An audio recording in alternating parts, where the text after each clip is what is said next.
Assalamualaikum warahmatullahi wabarakatuh. Bismillahirrahmanirrahim. Innal hamdalillah nahmaduhu wa nasta'inuhu wa nastaghfiruh wa na'udzu billahi min shururi anfusina wa min sayyiati a'malina. May yahdihillahu fala mudilla lahu wa may yudlil fala hadiya lahu. Asyhadu an la ilaha illallah wahdahu la syarika lah wa asyhadu anna Muhammadan abduhu wa rasuluh. Allahumma salli wa sallim ala nabiyyina Muhammadin wa ala alihi wa sahbihi wa man tabi'ahum bi ihsanin ila yaumiddin wa sallama tasliman katsira. Amma ba'd. Ma'asyiral muslimin rahimahullah, jamaah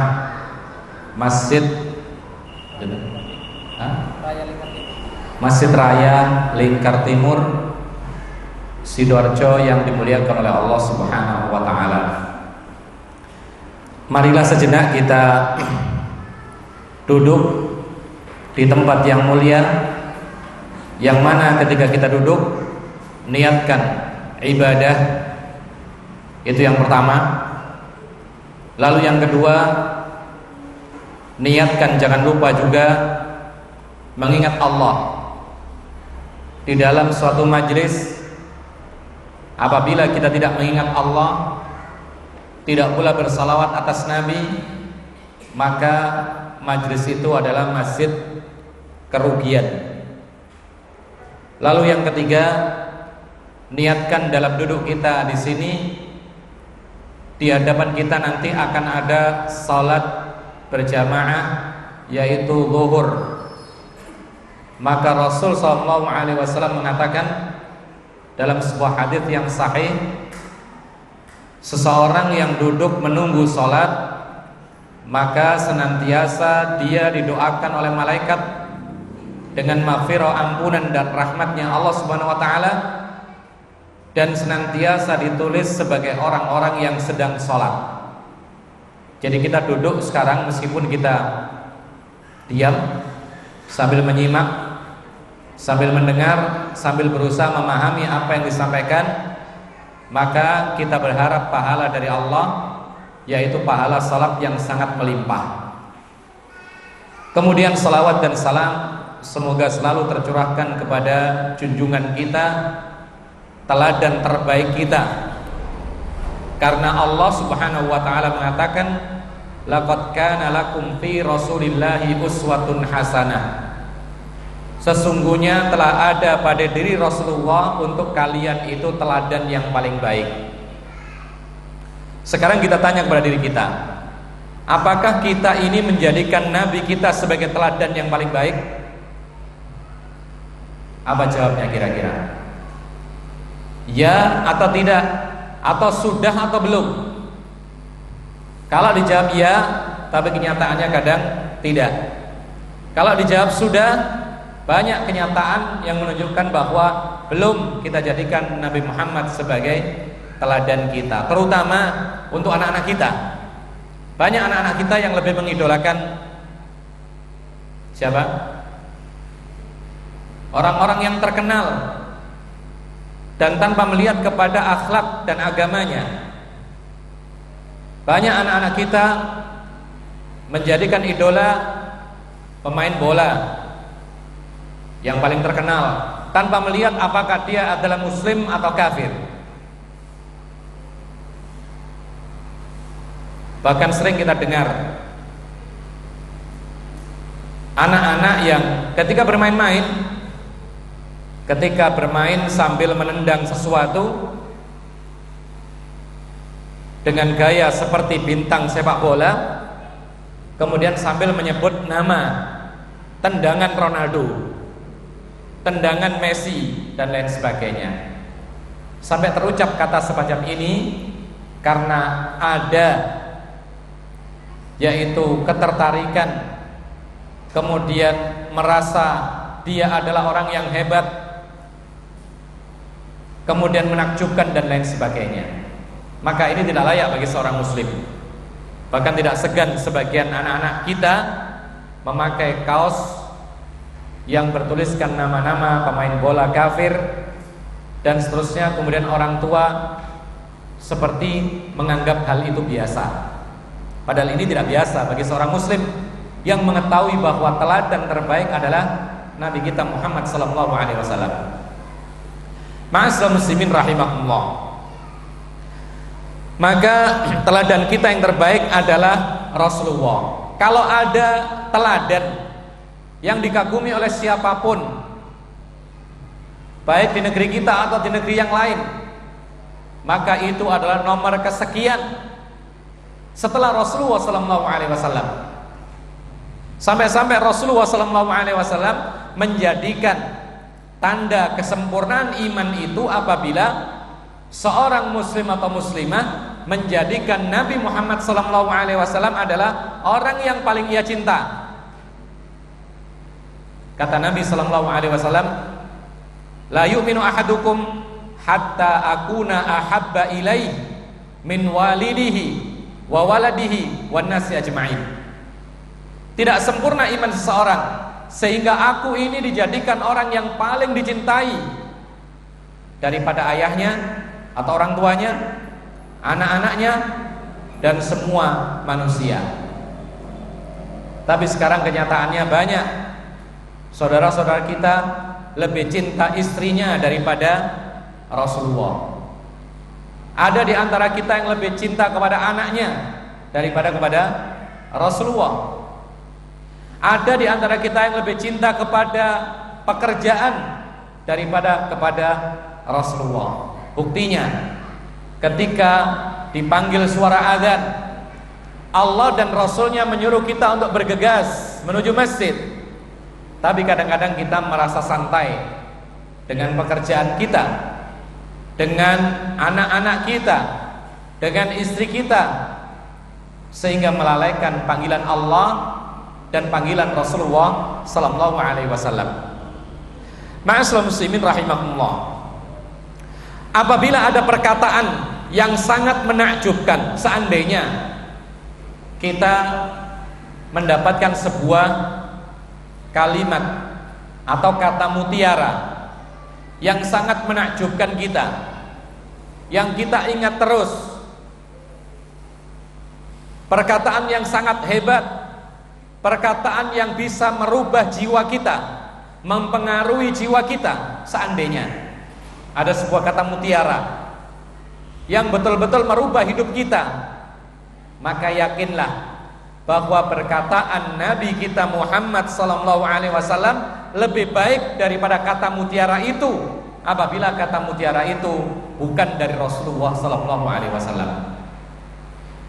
Oleh karena itu, ma'asyiral muslimin rahimahullah, Allah sendiri mengatakan dalam surat Al-Hujurat, "Ya ayyuhalladzina amanu la tuqaddimu baina yadayillahi wa rasulih." Wahai orang-orang yang beriman, kata Allah Subhanahu wa taala, janganlah kalian itu mendahului Allah dan Rasulnya. Dalam hal apa? Di antaranya adalah ucapan. Maka perkataan Allah nomor satu dikuatkan dengan perkataan Nabi, baru kemudian perkataan manusia-manusia yang lain. Kalau sesuai dengan perkataan Allah dan Rasulnya diambil, kalau tidak maka diabaikan. Sampai seandainya perkataan itu dari seorang imam sekalipun, apabila bertentangan dengan sunnah Rasulullah, maka wasiat para imam adalah mengambil sunnah Rasul dan membuang jauh-jauh perkataan beliau sendiri yang bertentangan dengan sunnah Rasulullah sallallahu alaihi wasallam. Ma'asyiral muslimin rahimahullah. Kenapa kita harus mengikuti sunnah Rasul? Jawabannya seperti judul yang disampaikan tadi. Kenapa kita harus mengikuti arahan-arahan Rasul, hadis-hadis Rasul? Jawabannya telah disampaikan Ustadz yang membawakan sebagai mukadimah tadi, yaitu supaya hidup kita ini indah. Tapi ingat, indah di sini bukan artinya indah hanya di dunia, namun indah di dunia dan terus bersambung sampai di akhirat dengan keindahan yang kekal serta kebahagiaan yang abadi selama-lamanya. Ma'asyiral muslimin rahimakumullah.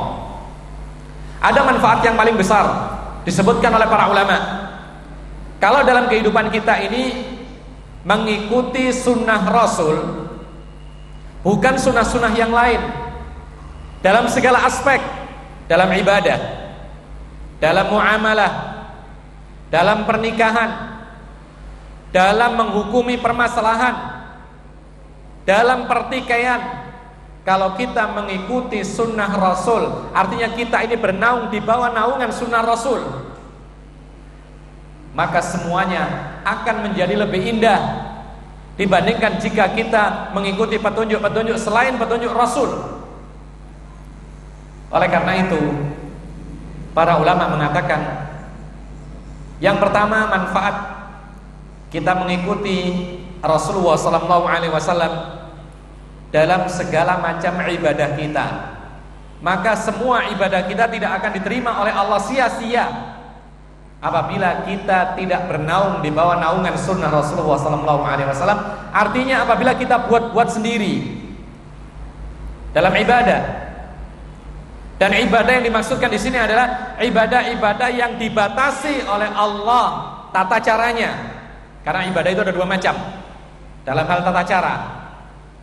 Yang pertama, ibadah-ibadah yang dibatasi cara-caranya, muqayyadah. Maka tidak bisa kita kemudian bikin cara sendiri. Lalu ibadah yang kedua adalah ibadah-ibadah yang ghairu muqayyadah, tidak dibatasi cara-caranya. Silakan sebanyak mungkin, sebagus mungkin, sesemangat mungkin, kalau ibadahnya tidak pernah diatur oleh Rasulullah SAW. Kita tahu sholat, Allah Subhanahu wa ta'ala membatasi waktunya. Awal waktu, akhir waktu sudah dibatasi. Zakat pun juga demikian. Zakat dibatasi, apa saja harta yang harus dizakati dan kapan harus dizakati. Ada orang terima gaji 5 juta misalnya, lalu dia termenung, 5 juta kan banyak, ya sudah, saya keluarkan zakatnya 2,5%. Bagus nggak gitu kira-kira? Bagus niatnya, tapi caranya tidak benar, tidak diterima oleh Allah Subhanahu wa ta'ala. Karena zakat sebulan itu tidak ada zakatnya. Pertama, haul, belum terpenuhi 1 tahun. Lalu yang kedua, belum mencapai kadar wajib zakat, yaitu nisabnya belum mencapai, sehingga yang dikeluarkan itu bukanlah zakat. Tapi kalau dia mau sedekah, berapapun jumlahnya silakan disedekahkan semuanya juga tidak apa-apa. Tetapi sekarang masalahnya adalah mengatakan ini adalah zakat padahal belum waktunya zakat. Ini namanya mendahului Allah dan Rasulnya, tidak diterima oleh Allah Subhanahu wa ta'ala. Ada orang beli emas, atau ibu-ibu beli emas, berapa gram? 10 gram. Harganya berapa? 10 gram kena berapa? Berapa? Ambil saja 5 juta. 10%-nya berapa? 2,5%-nya berapa? Berapa? 250 ya. 250.000 saya keluarkan untuk zakat. Kita katakan tidak diterima oleh Allah Subhanahu wa ta'ala. Kenapa demikian? Karena urusan zakat adalah ibadah yang telah ditentukan tata caranya, ukurannya oleh Allah dan Rasulnya. Karena emas itu wajibnya dizakati ketika mencapai kadar nisab, ukuran minimal, yaitu 85 gram emas, kemudian ditunggu sampai setahun, tidak berkurang atau lebih, keluarkan baru 2,5%-nya. Itulah manfaat daripada mengikuti sunnah Rasulullah SAW. Ibadah kita akan diterima oleh Allah Subhanahu wa ta'ala. Namun kalau kita tidak mengikuti sunnah Rasul, sia-sia ibadah kita. Ada orang ketika masuk ke kantor kerja, maka ketika masuk kantor, sebelum duduk di meja kerjanya, sholat 2 rakaat. Lalu pegawainya bertanya, "Pak, kok sholat?" "Iya, ini kan bagus." "Loh, kenapa kok sholat?" "Kan Rasulullah menganjurkan kita masuk masjid sholat tahiyatul masjid." Nah, saya masuk kantor berarti salat tahiyatul kantor. Diterima nggak kira-kira? Tidak akan diterima. Kenapa demikian? Karena urusan salat telah ditentukan tata caranya, sebab-sebabnya, kadarnya, waktunya, dan semisalnya. Itulah salat. Jadi ini fungsi yang pertama. Kalau kita tidak mengikuti sunnah Rasul, maka ibadah kita percuma. Kita dapat capek, tetapi kita tidak mendapat pahala karena tidak sah salat kita. Ibadah kita tidak sah. Ada orang puasa Ramadan, ketika waktu maghrib datang, belum lapar, nanti saja jam 11 malam saya berbuka. Boleh nggak itu? Ya nggak boleh. Ini menunjukkan bahwasanya dalam ibadah itu yang penting bukan paling kuat, yang penting bukan paling banyak, yang penting bukan paling hebat, tetapi bagaimana ibadah kita ini paling benar, paling sesuai dengan sunnah Rasul, baru itu yang paling baik. Liyabluwakum ayyukum ahsanu amala. Allah menguji kalian, siapa di antara kalian yang paling bagus ibadahnya. Bagaimana yang bagus? Yang paling ikhlas dan yang paling sesuai dengan sunnah Rasulullah sallallahu alaihi wasallam. Lain halnya dengan ibadah-ibadah yang sifatnya itu ghairu muqayyadah. Ada memang ibadah yang tidak dibatasi, tidak diikat tata caranya. Silakan sebanyak-banyak mungkin. Contohnya sedekah. Mau setiap hari sedekah silakan. Mau sedekah sedikit silakan, banyak silakan. Mau sedekah dengan barang silakan. Tidak ada batasannya. Mau sedekah dengan uang silakan. Mau sedekah kendaraan boleh nggak? Kendaraan boleh. Mau sedekah bahan bangunan ke masjid silakan. Semuanya boleh karena sedekah itu tidak ada batasannya. Ghairu muqayyadah, tidak diikat bagaimana tata cara dan batasannya. Ada lagi ibadah-ibadah yang tidak diikat tata caranya, tidak ditentukan oleh Allah Subhanahu wa taala dan Rasulnya. Seperti misalnya membaca Al-Qur'an. Silakan membaca Al-Qur'an sebanyak-banyaknya. Mau khatamnya sebulan, mau 2 bulan, mau 3 bulan, mau sepekan, silakan. Tapi ingat, Rasulullah SAW pernah dimintai pendapat oleh seorang sahabat Nabi. Dia mengatakan, wahai Rasulullah, berapa lama aku menyelesaikan bacaan Al-Quran? Rasulullah mengatakan, iqra'u fi syahrin. Bacalah, selesaikan Al-Quran itu 1 bulan penuh. 1 bulan 30 hari biasanya. Berarti 1 hari berapa juz? 1 juzuk. Ini petunjuk Rasulullah kepada umumnya kaum muslimin. Jadi kalau ada orang tanya, kira-kira bagusnya untuk saya ini baca Quran sebanyak berapa? Sampaikan kepada dia, Rasulullah mengatakan iqra'u fi syahrin. Baca Al-Quran, selesaikan 30 juz, kalau bisa 30 hari. Berarti 1 hari 1 juzuk. Kalau dia datang lagi dan meminta lagi, saya lebih kuat, waktu lebih luas, saya nganggur di rumah, baru kita tambahkan seperti Rasulullah SAW menambahkan iqra'u fi sab'in. Kita tambahkan lagi kalau memang mau lebih banyak lagi. Bacalah sampai selesai 30 juz itu 7 hari. Berarti 1 hari berapa juz? Berapa? 4 lebih sedikit ya. 4 sedikit. Jadi 1 hari 4 juz lebih sedikit. Taib, sekarang ada orang yang memang betul-betul hari-harinya kosong. Dia ingin lebih banyak lagi. Ternyata sahabat tadi datang lagi kepada Rasulullah dan meminta lagi, ya Rasulullah, saya bisa lebih kuat lagi. Maka Rasulullah mengizinkan iqra'hu fi thalath. Kita tambahkan lagi, bacalah sampai selesai 30 juz itu dalam 3 hari.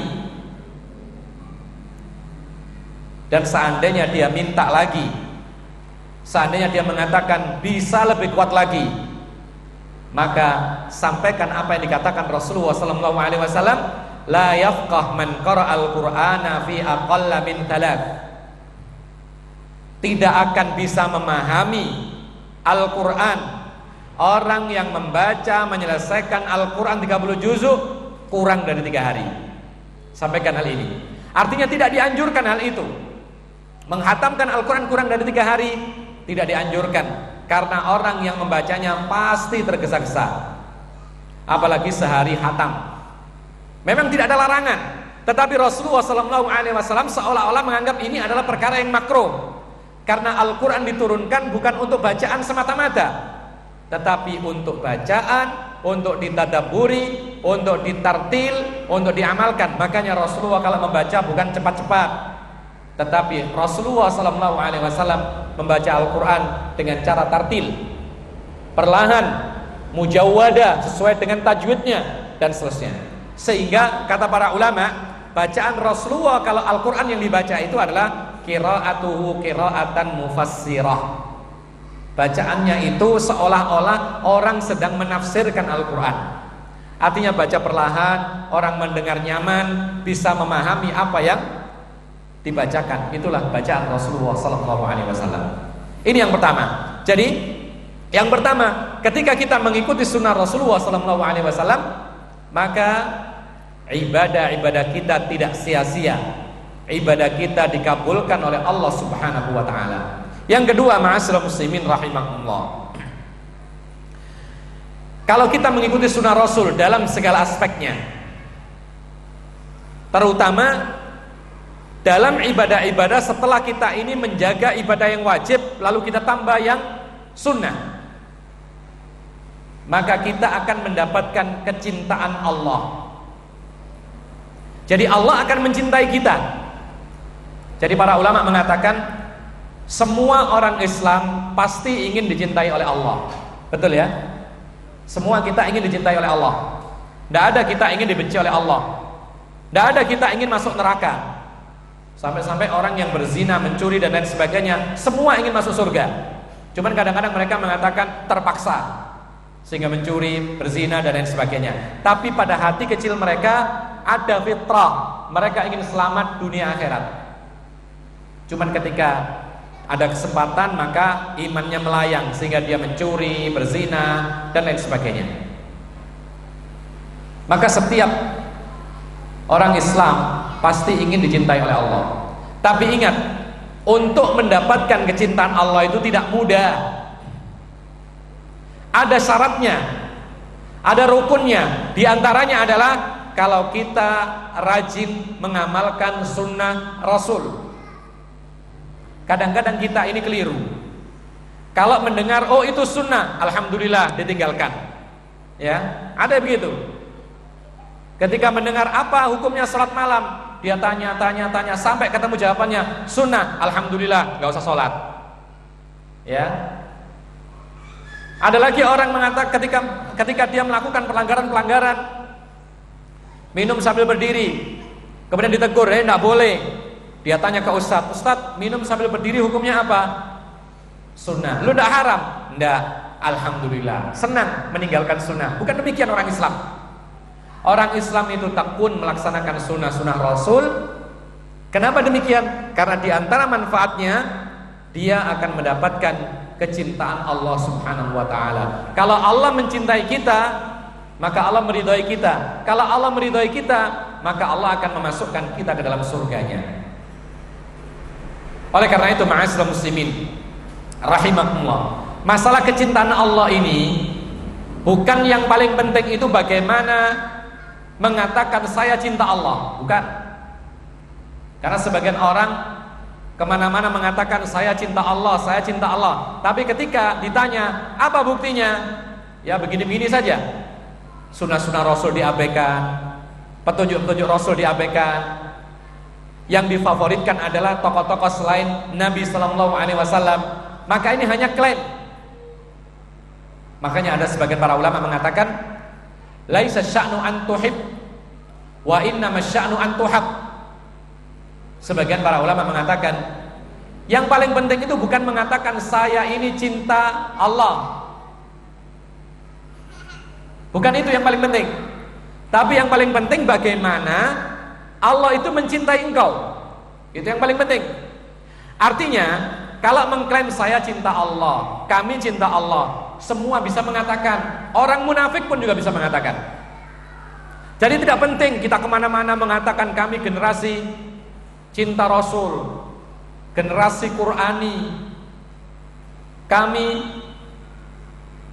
kelompok yang cinta Nabi, kami adalah generasi cinta sunnah. Tidak terlalu penting hal ini. Memang boleh-boleh saja, tapi hal itu bukan inti. Tidak terlalu penting. Sampai ditulis-tulis di kaosnya, kami generasi Qurani, kami pecinta Rasul, kami pembela Allah, kami pembela Quran. Kita katakan tidak penting, karena semua orang bisa melakukan itu. Orang kafir pun bisa mengatakan demikian. Tapi yang paling penting, bagaimana kita bisa dicintai oleh Allah Subhanahu wa taala. Dan di antara sarana supaya kita dicintai oleh Allah, kita terus melaksanakan sunnah-sunnah Rasulullah SAW. Dalam sebuah hadis, Rasulullah mengatakan, tidaklah umatku ini melakukan yang sunnah-sunnah, yaitu setelah yang wajib, sehingga Allah Subhanahu wa taala mencintai dirinya. Bahkan ada ayat dikenal dengan ayatul mihnah. Ayat ini adalah maknanya ayat pembuktian. Ketika ada orang-orang jahiliyah datang kepada Rasulullah, mengaku, ya Rasulullah, kami cinta Allah, tapi mereka tidak mau mengikuti petunjuk Rasulullah. Maka turunlah ayat yang demikian disebutkan ayatul mihnah. Kata Allah Subhanahu wa taala, "Qul in kuntum tuhibbunallah fattabi'uni yuhibbukumullah wa yaghfir lakum dzunubakum." Katakanlah wahai Muhammad kepada mereka yang mengklaim bahwa diri mereka cinta kepada Allah, kalau kalian benar-benar cinta kepada Allah, ikuti aku, yaitu ikuti sunnah-sunnahku, kata Rasulullah SAW. Perintah dari Allah. Niscaya Allah akan mencintai kalian dan Allah akan menghapus dosa-dosa kalian. Maka ayat ini menunjukkan dua manfaat mengikuti sunnah Rasul. Yang pertama, Allah akan mencintai kita dan Allah akan menghapus dosa-dosa kita. Kemudian, ma'asyiral muslimin rahimakumullah, tentu saja ketika kita menjadi orang yang dicintai oleh Allah, maka sebab kita mengikuti sunnah Rasul, kita akan dimasukkan oleh Allah ke dalam surga. Kata Nabi SAW, kullu ummati yadkhulunal jannata illa man aba. Semua umatku ini akan masuk surga kecuali orang-orang yang enggan saja. Lalu para sahabat Nabi bertanya, wa man aba ya Rasulullah, siapa sih orang yang enggan itu? Rasulullah menjawab, man ata'ani dakhalal jannah wa man asani faqad aba. Siapa yang taat kepada aku, kata Rasulullah, maka dia akan masuk surga. Dan siapa enggan atau siapa yang durhaka kepada aku, berarti dialah orang yang enggan, sehingga dia tidak akan dimasukkan ke dalam surga. Ma'asyiral muslimin rahimahullah, masih banyak manfaat-manfaat mengikuti sunnah Rasul. Kita tidak perlu sebutkan semuanya. Kami kira ini sudah cukup untuk memperkokoh keyakinan kita bahwa kita sebagai orang Islam, yang harus kita kedepankan adalah sunnah Rasulullah SAW, petunjuk Rasul, bukan petunjuk yang lainnya. Dan banyak sekali bagaimana Islam menyontohkan kepada kita supaya kita ini hidup menjadi lebih indah, maka ikutilah sunnah Rasulullah SAW. Kita tidak usah jauh-jauh. Dalam urusan keseharian kita telah dibimbing oleh Rasulullah untuk mendapatkan keindahan dalam hidup kita, dalam makan, dalam minum, dalam masalah menikah, dalam jual beli, dalam perselisihan rumah tangga, dalam beribadah, apalagi dalam masalah kekuasaan, politik, mengatur ekonomi dan lain sebagainya. Semuanya telah dipaparkan oleh Rasulullah SAW. Cuman kadang kita yang kurang tahu. Ada orang mengatakan bahwa Islam beda dengan masalah politik, sehingga tidak boleh digabungkan, tidak boleh dijadikan satu. Islam ya Islam, politik. Kita katakan ini karena ketidaktahuannya. Ada yang mengatakan urusan dagang tidak usah bawa-bawa agama, dagang terserah kita. Yang penting kita ini ridho sama ridho. Tunggu dulu, ada syarat-syarat perdagangan, ada rukun-rukunnya. Dalam Islam tidak boleh kita jual beli apabila yang dijual itu adalah sesuatu yang majhul, yang samar.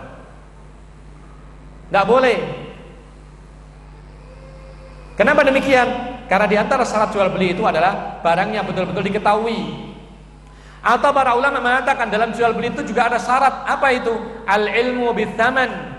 Contohnya yaitu harus diketahui harganya. Misal, saya punya teman akrab, dalam keseharian berdua, kemana-mana berdua, di sekolah berdua, sampai lulus berdua, kerja sama-sama kerja, kawan akrab. Kemudian saya punya HP. Teman saya ini senang kepada HP saya. Lalu teman kita mengatakan, saya beli ya HP-nya, silakan. Kemudian sang teman bertanya, kasih berapa harganya? Saya bilang terserah. Boleh gak kira-kira? Boleh gak?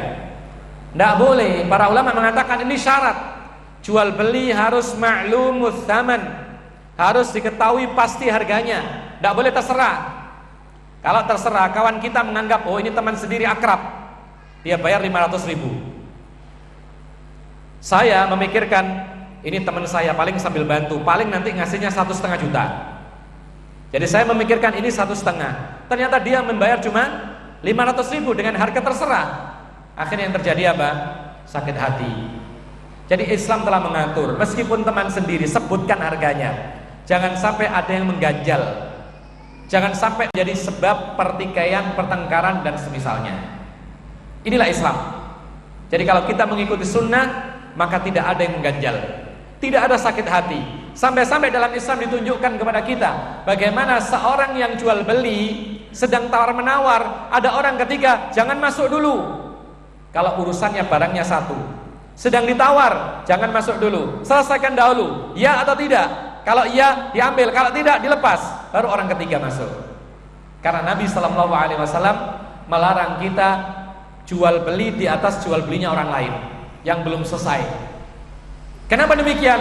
Karena kalau itu dibiarkan, itu nanti akan mengakibatkan pertikaian. Dan Islam jauh-jauh hari membendung semua pertikaian. Ma'asyiral muslimin rahimahullah. Betapa indah Islam. Tidak hanya dalam masalah jual beli, pernikahan pun juga demikian. Kalau kita sebagai laki-laki ingin melamar seorang perempuan, tapi kita tahu bahwasanya si perempuan itu sedang ada proses dengan ikhwan yang lain, maka Rasulullah SAW mengatakan jangan sampai seorang laki-laki meminang di atas pinangan laki-laki lain. Tidak boleh dalam Islam. Loh kenapa? Karena itu akan mengakibatkan perselisihan, pertikaian, bahkan bisa bunuh-bunuhan. Jadi biarlah jadi dulu atau tidak. Kalau dia jadi ya sudah, berarti bukan jodoh kita. Kalau dia lepas baru kita yang proses. Itulah Islam, sangat indah, jauh daripada perselisihan. Kalau kita perhatikan ma'asyiral muslimin rahimahullah, bagaimana orang hidup di jalanan. Kita sempat menyaksikan ada seorang mengendarai mobil. Kemudian dia meludah, kemudian jauh daripada pengendara yang di bawah, yang di belakang, sepeda motor. Ketika dia meludah, keluar mobilnya, ternyata angin kencang.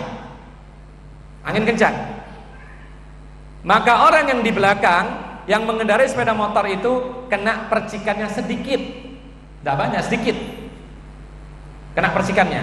Kebetulan dia helmnya terbuka. Kemudian dikejar mobil itu, kemudian di stop, kemudian berkelahi. Gara-gara apa? Gara-gara terkena percikan ludah. Subhanallah. Seandainya orang yang di mobil ini mengetahui dan mengikuti sunnah Rasulullah, tidak akan terjadi pertikaian dan perkelahian semacam ini. Karena Islam telah menganjurkan, telah mengajarkan kepada kita bagaimana cara meludah yang benar. Ada yang tahu bagaimana meludah? Ada yang tahu? Islam telah mengajarkan kepada kita bagaimana meludah. Ada yang tahu barangkali? Bagaimana kita meludah? Ada? Silakan. Nah, bagus. Caranya adalah hendaknya meludah itu di sebelah kiri dan di bawah kakinya, injek sendiri supaya tidak kena orang. Ini kalau kita lihat orang meludah ke sana, kemari, bahkan kadang-kadang ada riaknya dan semisalnya. Apa maksudnya itu? Dahaknya dan semisal. Kemudian kena orang merasa terhina, lalu mengumpat, melaknat. Siapa yang menyebabkan laknat dirinya? Dirinya sendiri. Andaikan seorang itu mengetahui sunnah, tidak akan meludah sembarangan. Tidak boleh meludah di depan, karena Allah ada di depannya. Tidak boleh meludah di kanan, karena malaikat ada di sisi kanan. Kalau meludah di sisi kiri diinjak atau di bawah kakinya, supaya tidak mengenai orang lain. Luar biasa, Islam ini mudah dan sangat indah kalau kita mau mempelajarinya. Ma'asyiral muslimin rahimahullah, itu sebagian kecil. Tidak cukup waktunya kalau kita sebutkan semua hal. Dari masalah meludah saja. Bahkan dari cara berjalan saja diajarkan dalam Islam. Dalam Quran ada, dalam hadis Rasul ada. Bahkan ma'asyiral muslimin rahimahullah, orang laki-laki memakai cincin saja itu sudah dijelaskan bagaimana caranya. Ada cincin yang dilarang bagi laki-laki, ada yang dibolehkan, ada yang dipersisikan oleh para ulama. Semuanya telah dibahas. Jadi kalau kita merasa Islam kurang lengkap, sudah saya pelajari hukum-hukum lain saja, tidak dari Islam tapi dari negeri kafir, ini karena ketidaktahuan tentang kesempurnaan Islam. Bahkan dalam hadis tidak ada satu ilmu pun kecuali telah disebutkan oleh Rasulullah SAW. Jangankan masalah-masalah yang besar, jangankan masalah politik, jangankan masalah-masalah ibadah yang besar, sampai buang hajat pun telah diajarkan dalam Islam. Dan inilah merupakan kelebihan Islam di atas agama-agama yang lain. Agama-agama yang lain tidak pernah mengajarkan bagaimana buang hajat, tapi Islam sungguh luar biasa sempurnanya. Diajarkan semua hal, sampai masalah-masalah yang kita anggap remeh sekalipun, sampai kita tidur sekalipun, kita bisa mendapatkan pahala dari tidur kita. Ma'asyiral muslimin rahimakumullah, ada orang mengatakan, ketika orang ini sakit ya, ada orang sakit mengatakan, saya berobat dengan obat herbal. Bagus ya kira-kira? Dengan Tibun Nabawi, bagus ya? Bagus. Apa herbal atau apa Tibun Nabawi, apa saja contohnya? Berbekam. Apa lagi? Hah? Minum madu, minum susu sapi, habbatus sauda, susu kambing, kurma, zaitun, pohon yang penuh berkah, dalam Quran disebutkan. Bagus. Dia ini punya penyakit diabetes, maka dia mengkonsumsi obat-obat Tibun Nabawi atau herbal, dimakan terus semuanya. Kemudian dia mengatakan, semua yang ingin saya makan, karena penyakit itu datangnya dari Allah dan kesembuhan datangnya dari Allah. Tidak ada pantangan bagi saya, semua dihantam. Tapi dia minum obat herbal. Lalu dinasihati oleh dokter, kamu harus meninggalkan pantangan ini. Tapi orang ini mengatakan, tidak perlu kita dengar nasihat dokter, saya mendengar nasihat Nabi, yaitu minum obat-obatan Tibun Nabawi. Lalu dia tinggalkan yang namanya pantangan-pantangan. Tidak ada pantangan sama sekali. Betul nggak kira-kira itu? Betul. Benar nggak demikian ini? Jadi orang yang diabetes terus minum gula, makan sesuatu yang manis, semuanya dimakan. Tidak ada ukuran, sudah nasi dan lain sebagainya.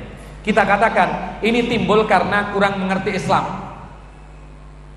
Ternyata dalam Islam itu ada yang namanya pantangan. Ada. Bahkan para ulama mengatakan bahwasanya al-ilaju fitnain, ad-dawa'u wat-tuqa. Pengobatan seorang yang sakit itu ada dua macam yang harus ditempuh. Yang pertama obat, ya, herbal iya, Tibun Nabawi iya. Yang kedua pantangan juga harus dihindari. Loh, apa dasarnya? Ada. Bahkan itu sebagai petunjuk bagaimana seorang itu mengalami penyakit sehingga dia bisa sembuh dengan izin Allah Subhanahu wa taala. Dalam sebuah hadis dari Ummul Mungdir. Beliau mengatakan bahwa pernah suatu ketika Rasulullah SAW bersama Ali mendatangi rumah Ummul Mungdir. Ummul Mungdir ini mengundang Rasulullah. Jadi dahulu itu biasa sahabat Nabi mengundang Rasul, mengundang sahabat yang lain hanya untuk makan, itu biasa. Kalau kita kan enggak. Kalau undangan pasti kita tanya, acara apa? Ya kan? Tapi kalau orang dahulu karena dermawan, makan siang ngundang orang, makan malam ngundang Rasul, makan siang ngundang Rasulullah, itu biasa. Jadi tidak ada acara. Acaranya apa? Ya makan siang. Acaranya apa? Ya makan malam. Itu karena kedermawanan. Kalau sekarang kan jarang ya. Kalau ada ya sedikit.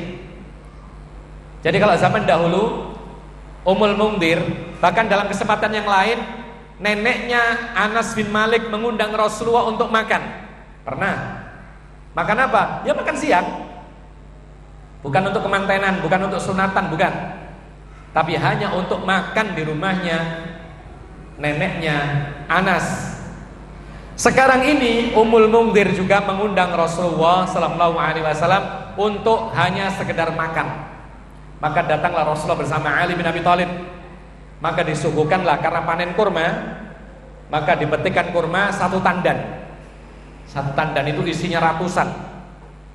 Di sana kurma yang baru masak itu otomatis ada yang separuh masak, ada yang belum masak tetapi setengah matang. Ya, masih keras. Tapi masih bisa dikonsumsi dan enak. Jadi kalau digigit itu seperti kita menggigit apel. Kalau yang setengah matang itu disuguhkan di hadapan Rasulullah, Rasulullah makan. Ali akan mengambil kurma tersebut, kemudian dicegah oleh Rasulullah SAW. Kata Rasulullah SAW, "Mah ya Ali, fa innaka nakih." Kata Rasulullah SAW, "Berhenti wahai Ali, kamu kan sakit, atau kamu kan baru sakit." Maka Ali diam, nurut. Jadi Ali ketika ditegur oleh Rasulullah SAW langsung diam, karena teguran Rasulullah ini dalil. Jadi begitulah kita, kalau kita ini ditegur dengan hadis, maka kita harus diam, jangan membantah, jangan bertanya sunnah atau wajib, jangan bertanya makruh atau haram. Pokoknya patuhi dulu, yakini dulu bahwasanya ini adalah perintah atau larangan. Ini sebaik-baik orang Islam. Kemudian sang wanita yang mengundang makan ini mengetahui bahwa Ali tidak bisa makan kurma-kurma yang keras. Maka Ummul Mungdir adalah seorang wanita yang cekatan, cerdas, luar biasa. Maka dia mengambil sebagian kurma yang setengah matang tadi, direbus sampai menjadi lunak, dicampur dengan gandum. Setelah matang disuguhkan kepada Ali. Maka Rasulullah mengatakan, "Min hadza asib ya Ali, fa innahu awfaqulak." Kata Rasulullah SAW, "Kalau ini silakan makan wahai Ali, ini lebih cocok buat kamu yang sedang dalam keadaan sakit atau baru saja sakit." Nah, ma'asyiral muslimin rahimakumullah. Hadis ini adalah hadis yang sahih, diriwayatkan oleh Imam Tirmidzi, disahihkan oleh Al-Albani rahimahullah. Ada banyak sekali kandungan mutiara hadis yang terdapat. Paling menonjol di sini disebutkan oleh Imam Tirmidzi bahwasanya Nabi dan Islam mengajarkan kepada kita kalau kita sedang sakit, jauhi pantangan-pantangan. Jadi tidak benar orang yang mengatakan tidak perlu pantangan, yang penting tawakal. Ini tawakal yang keliru. Tawakal iya jalan, tapi tawakal setelah usaha. Sama dengan kita lapar, tawakal saja tidak akan bisa kenyang. Usaha dulu, baru kemudian kenyang. Kita ingin menikah, kita ingin punya anak, tidak kawin-kawin tidak mungkin bisa punya anak. Usaha dulu menikah. Bahkan Rasulullah menganjurkan cari wanita yang insya Allah banyak anaknya, kan gitu. Jadi ini ma'asyiral muslimin rahimakumullah. Ada mutiara hadis yang disebutkan oleh para ulama. Ternyata orang sakit itu juga butuh meninggalkan pantangan-pantangan. Ternyata ada benarnya nasihat dokter yang mengatakan kalau kita sakit jangan makan yang keras-keras, jangan makan buah yang keras-keras, ya, jangan makan apa? Buah-buahan yang keras atau makanan yang keras lainnya, makan keripik, makan apa begitu jangan. Tapi makan apa? Bubur. Sesuai dengan sunnah Rasulullah SAW. Karena bubur itu lunak, sebagaimana kurma yang dicampur dengan gandum yang direbus sehingga menjadi lunak. Jadi ma'asyiral muslimin rahimakumullah, subhanallah, ketika di dalam Islam diajarkan bagaimana kita ini menghadapi rasa sakit, maka di sana ada faedah yang lain. Para ulama mengatakan bahwa ini sebagai isyarat bahwa ternyata urusan pekerjaan di dalam rumah itu adalah dibebankan kepada kaum wanita. Apa artinya? Para ulama mengatakan bahwa seandainya ada pertikaian suami istri, tengker, tidak ada yang mau masak, suami minta mana makan, istri mengatakan capek, tidak mau masak, kamu saja yang masak. Nggak ada dalam Quran masak kok. Di dalam Quran tidak ada dalil laki-laki atau perempuan harus masak, tidak ada. Lalu laki-laki yang kasihan, laki-lakinya tidak mengerti Al-Quran juga, ya terima-terima saja. Jadi di sini para ma'asyiral muslimin rahimahullah, ternyata merupakan kebiasaan dari zaman dahulu sampai sekarang, bahkan mungkin sampai hari kiamat. Ternyata masalah masak memasak itu adalah pekerjaan kaum wanita. Sebagaimana Ummul Mungdir memasak kurma dicampur dengan gandum. Dalam kisah yang lain, ketika Jabir ibni Abdullah hendak mengundang Rasulullah SAW, maka istrinya diminta untuk memasak. Bahkan Jabir mengatakan kepada istrinya, wahai istriku, kita punya lauk apa? Jadi suaminya tanya. Kadang-kadang yang mengetahui masalah dapur itu memang istri saja. Suami kadang-kadang tahunya secara global. Jadi wajar kalau suami itu tanya, punya lauk apa? Minyak habis atau enggak? Kadang-kadang enggak tahu suaminya. Jadi yang bagian beli saja suami. Jabir mengatakan kepada istrinya, wahai istriku, kita punya apa? Istrinya mengatakan, kita tidak punya apa-apa. Kita hanya punya satu lauk. Apa itu? Seekor anak kambing yang masih kecil, belum disembelih. Maka Jabir mengatakan, ya sudah, saya sembelih, kamu masak, kira-kira matang, saya bawa Rasulullah kemari. Dari sini para ulama mengatakan kebiasaan wanita pada zaman Rasulullah memasak. Ada lagi kisah ketika Rasulullah SAW didatangi oleh salah satu istrinya membawa makanan jadi. Ngetuk pintu Rasulullah SAW, ternyata Rasulullah keluar, Aisyah datang. Aisyah cemburu, maka dipukullah makanan tersebut. Para ulama mengatakan ini sebuah isyarat masak memasak itu memang tugas kaum wanita. Karena itulah yang disebutkan oleh Allah Subhanahu wa taala, wa ashiruhunna bil ma'ruf. Pergaulilah mereka para istri dengan cara yang ma'ruf, yang wajar. Mana-mana pekerjaan yang wajar buat istri, maka itulah kewajibannya. Mana-mana pekerjaan yang wajar untuk laki-laki, kerjakan laki-laki. Ada seorang bertanya, Ustadz, saya sebagai seorang istri, cuman masalahnya setiap mobil kotor saya disuruh nyuci mobil. Saya tidak mau, karena saya sebagai seorang wanita, gengsi. Alasannya gengsi. Kemudian sang suami mengatakan, bahkan sang suami membawa dalil, yaitu apa? Kamu harus taat kepada suami. Seandainya kata Rasulullah, ada manusia disuruh sujud kepada manusia, maka istri harus sujud kepada suami. Saya tidak menyuruh kamu sujud, cuman nyuci mobil. Akhirnya bertikai. Kira-kira yang benar siapa? Suami atau istri? Kita katakan yang benar adalah istri. Cuman alasannya bukan gengsi. Alasannya karena nyuci mobil itu tidak ma'ruf bagi wanita. Ya. Kecuali kalau misalnya minta bantuan, wahai istriku tolong bantu bagian dalam tolong dibersihkan. Nah, ini masih wajar. Tapi kalau bagian luar naik ke atas, ini tidak wajar. Atau misalnya genteng bocor musim hujan, suami mengatakan, ayo istri, kamu taat suami kan, naik. Genteng bocor betul kan? Ya tidak wajar, karena Allah membatasi bil ma'ruf. Allah mengatakan, walahunna mithlul ladzi 'alaihinna bil ma'ruf. Wanita berhak mendapatkan sesuatu dari suami yang ma'ruf, yang wajar. Sebagaimana ada kewajiban wanita yang ma'ruf. Nyuci piring, siapa mestinya? Nyuci piring, siapa? Istri.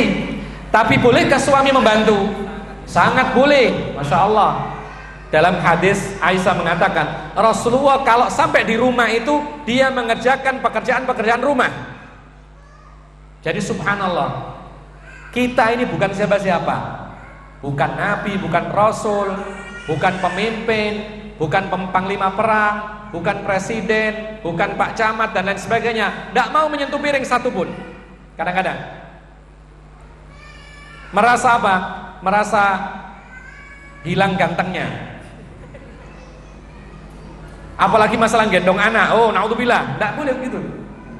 Jadi ada sebagian laki-laki itu tidak pernah menyentuh anaknya, tidak pernah menyuapi anaknya, tidak pernah menyentuh piring kotor.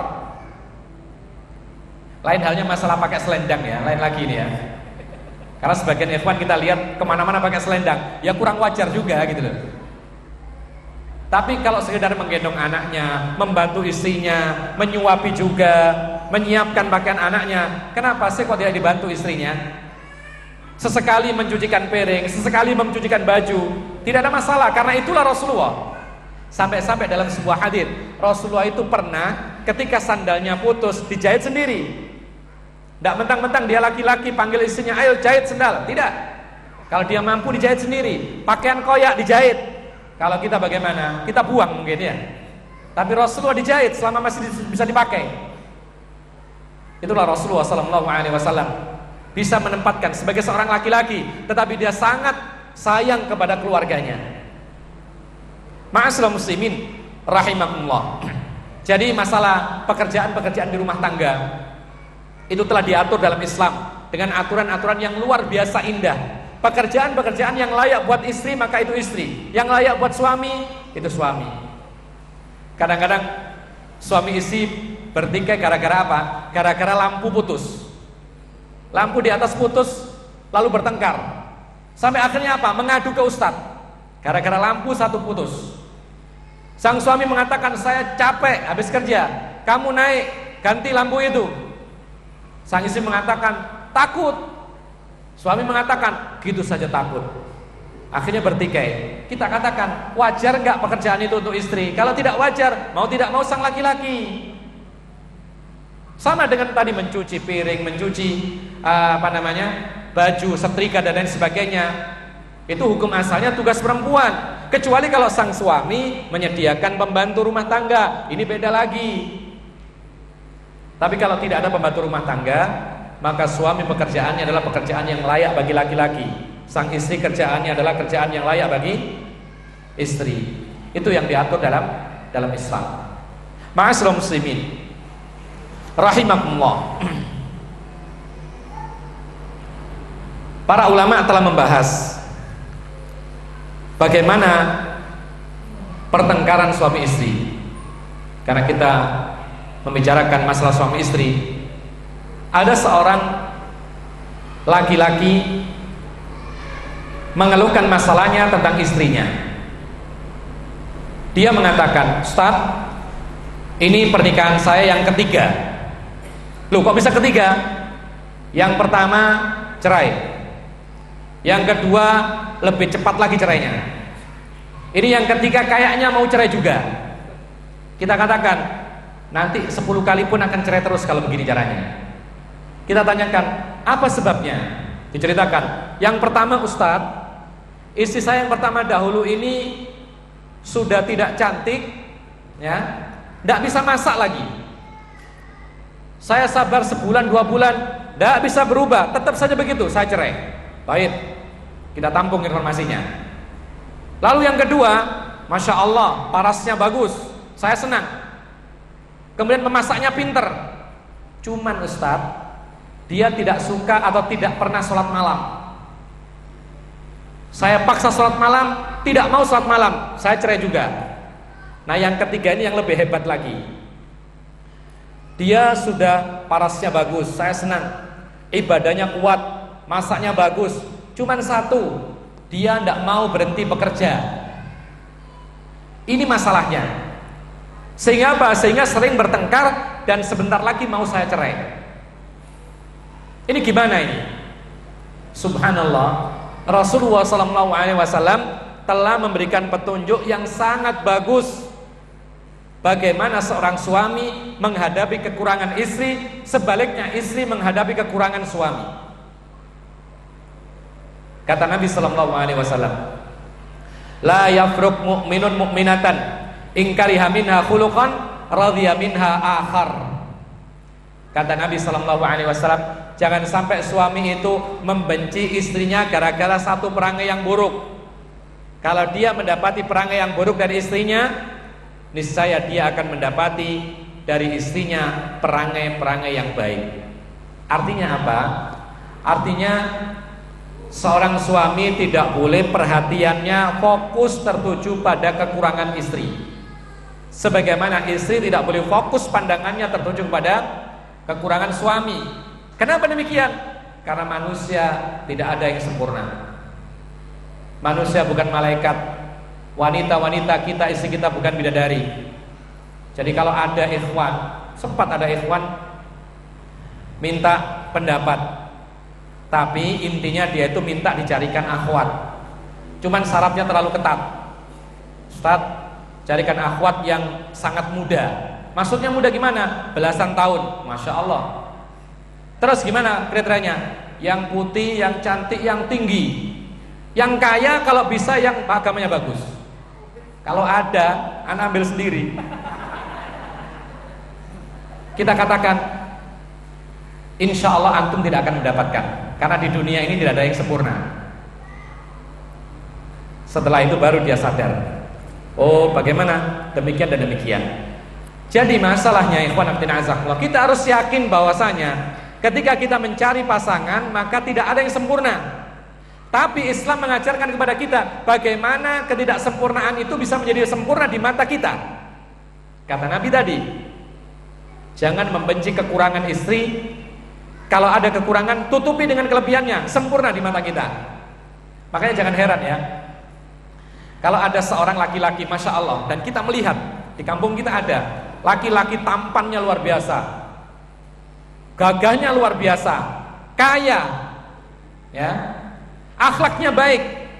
Subhanallah, kalau kita lihat berjalan dengan istrinya seperti bumi dan langit. Mohon maaf ya, ini contoh, tidak perlu kita sebutkan. Artinya apa? Istrinya dalam parasnya biasa. Kadang-kadang orang-orang menganggapnya sebagai wanita yang jelek, ya kan? Kemudian juga istrinya juga dari sisi fisik jauh dari suaminya. Wanita ini dari keluarga miskin, tapi subhanallah harmonis hidupnya, senang, suka jalan berdua kalau kemana-mana, Masya Allah. Sehingga kita merasa, kok bisa laki-laki setampan itu mendapatkan jodoh seperti itu dan langgeng sampai tua-tua. Subhanallah. Jawabannya kenapa? Itu karena diantaranya adalah, baik itu ngerti atau tidak ngerti, berarti dia mengamalkan hadis ini. Dia tidak memandang kekurangan dan fokus kepada kekurangan pasangannya, tapi dia fokusnya kepada kelebihan pasangannya untuk menutupi kekurangan pasangannya. Luar biasa. Sehingga dengan demikian tidak mudah kita menjatuhkan talak, tidak mudah kita menjatuhkan cerai. Lihat, tidak usah jauh-jauh ya, para artis, bagaimana mereka menikah. Karena mereka biasanya tertarik kepada kecantikan, ketampanan, harta, ketenaran. Ketika kecantikan mulai hilang, pudarlah rasa cinta, bercerai, meskipun sudah punya banyak anak. Ketika kekayaan mulai surut, dibuang istrinya, cari yang lebih kaya. Demikian pula perempuan, ketika sang laki-lakinya sudah tidak ada hartanya, minta cerai, cari laki-laki yang lain. Terus begitu tidak ada selesainya. Tapi seorang muslim dan muslimah kalau menikah atas dasar bagusnya agama dan akhlak, insya Allah langgeng sampai hari kiamat, bahkan akan dipertemukan lagi ketika di surga kelak, insya Allah. Oleh karena itu, ma'asyiral muslimin rahimakumullah, Islam telah menunjukkan kepada kita bagaimana kita memandang pasangan kita dalam hal kekurangan dan kelebihan. Ada 3 kelompok manusia dalam hal ini, dalam hal memandang kekurangan dan kelebihan pasangannya. Kelompok yang pertama, mereka hanya fokus kepada kekurangan istrinya. Ini kelompok pertama. Jadi yang dicari, yang diperhatikan selalu kekurangannya saja. Diingat-ingat terus. Dia mikir, istri saya ini kekurangannya kok banyak. 1, tidak cantik. 2, kurang bisa memasak. 3, omongannya kasar. 4, tidak suka bersolek. Di hadapan suami kan bagus. 5, kurang sabar kepada anak-anak. 6, suka lupa kalau masak sehingga gosong. 7, setrika 10 pakaian 1 gosong, tulis lagi. Sehingga setiap kali mendapati kekurangan, numpuk, teringat terus. Maka orang yang semacam ini bisa dipastikan pernikahannya di ambang perceraian. Karena apa? Karena yang dia perhatikan selalu kekurangan dan kekurangan saja. Ini yang pertama. Dan ini tidak boleh. Karena Islam menganjurkan kita supaya kita melihat kelebihan pasangan kita untuk menutupi kekurangan. Bahkan jatuh banyak terhadap perceraian. Ini sering. Lalu kelompok yang kedua, seseorang yang melihat dua-duanya. Kekurangannya dilihat, kelebihannya dilihat. Dilihat, istri saya lumayan, parasnya bagus, tapi dia suka lupa kalau masak. Istri saya sabar mengasuh anak-anak, tapi malas sholat. Istri saya kalau ngomong manis, tapi nyelekit. Istri saya kalau sama orang lain bagus, tapi kadang-kadang omongannya itu tidak enak dan semisalnya. Para ulama mengatakan orang yang semacam ini menghadapi istrinya atau pasangannya, setiap kelebihan dan kekurangan diingat semuanya, maka pernikahannya hambar. Dia menjumpai kelebihan langsung ditutup dengan kekurangan, hilang. Akhirnya nggak ada kelebihan. Tadinya cantik, ada kekurangan dimasukkan, hilang cantiknya. Ini yang kedua. Tapi ini lebih mending daripada yang pertama. Lebih jauh daripada perceraian, tapi bisa saja jatuh kepada perceraian. Karena kadang-kadang seorang suami itu menuntut kelebihan. Apalagi daerah sebelahnya, tetangganya memiliki kelebihan banyak sekali. Ada seorang suami mengeluh kepada seorang ustadz. Dia mengatakan, "Ustadz, istri saya tidak bisa apa-apa." Maksudnya apa? Kok bisa ngomong begitu? Mana bandingannya? Tetangga. Istri tetangga itu Masya Allah bisa sepeda motoran, bisa naik mobil sendiri, bisa ke pasar sendiri, berani ke sekolah dia, apapun dia, sehingga suaminya enak-enakan. Sedangkan istri saya tidak bisa apa-apa, di rumah terus, sepeda motoran tidak bisa, naik mobil apalagi, mengantar sekolah juga tidak, ke pasar pun nyuruh saya. Begituan. Artinya orang seperti ini lebih menonjolkan kekurangan istrinya. Padahal istri tetangga itu kalau dilihat kekurangannya pun juga banyak, mungkin lebih banyak dari istrinya. Mungkin dia pandai naik mobil, pandai naik sepeda motor, bisa ngantar sekolah, tapi kan tidak bisa ngaji. Mungkin akhlaknya juga kurang, mungkin tidak bisa mengasuh anaknya dan lain sebagainya. Jadi ma'asyiral muslimin rahimahullah, maka dari itu ada tingkatan yang ketiga. Tingkatan yang ketiga ini yang paling mulia. Seorang suami yang perhatiannya fokus kepada kelebihannya istri. Ketika menjumpai kekurangan, diabaikan sambil diperbaiki. Ini yang dicontohkan Rasulullah SAW. Maka dengan demikian pernikahan itu menjadi indah. Kekurangan-kekurangan yang ada pada istrinya tertutup oleh kelebihannya. Ya bolehlah istri saya tidak terlalu cantik, tapi kan akhlaknya mulia, alhamdulillah, tertutup ketidakcantikan istrinya. Bolehlah terserah orang bilang bahwa istrinya agak ceroboh, tapi alhamdulillah dia penyayang kepada anak-anaknya. Sulit mendapatkan ibu yang penyayang kepada anaknya. Luar biasa. Bolehlah istri tidak pandai memasak, tapi dia pandai nahwu shorof. Tahu nahwu shorof? Itu luar biasa. Istri pandai nahwu shorof. Maka ini luar biasa. Meskipun tidak pandai memasak, alhamdulillah dia punya kelebihan. Bisa mengajari umat, bisa mengajari anaknya, bisa berbahasa Arab. Masya Allah. Apalagi kalau pandai masak, pintar bahasa Arab, luar biasa. Jadi demikian yang dikatakan oleh Rasulullah SAW, bahwa seorang laki-laki mestinya memandang istrinya itu fokus kepada kelebihan-kelebihan pasangannya. Ketika mendapati kekurangannya, maka diabaikan dan berusaha untuk diperbaiki. Insya Allah pernikahannya akan langgeng, dan itulah yang diajarkan oleh Rasulullah SAW. Ma'asyiral muslimin rahimahullah. Ada lagi orang mengatakan bahwa ini ada perselisihan pendapat memang, bahwa boleh-boleh saja seorang laki-laki itu menikah dengan niat cerai. Ada orang menganggap begitu. Jadi karena dia tugas di luar pulau, ya, kemudian untuk pulang setiap hari tidak mungkin, untuk menikah betulan juga kayaknya pikir-pikir panjang. Maka dia mengatakan, ya sudah saya menikah, tapi niatan saya kalau sudah tugasnya selesai, saya akan pulang dan saya cerai. Lalu ada pertikaian, ada yang membolehkan, ada yang melarang. Maka kita katakan ma'asyiral muslimin rahimahullah, lepas daripada yang membolehkan atau yang melarang, namun kita harus mengetahui bahwa pernikahan semacam ini itu tidak selaras dengan tujuan syariat, yaitu menganjurkan pernikahan. Orang menikah itu untuk apa sih? Untuk apa? Antum menikah untuk apa kira-kira?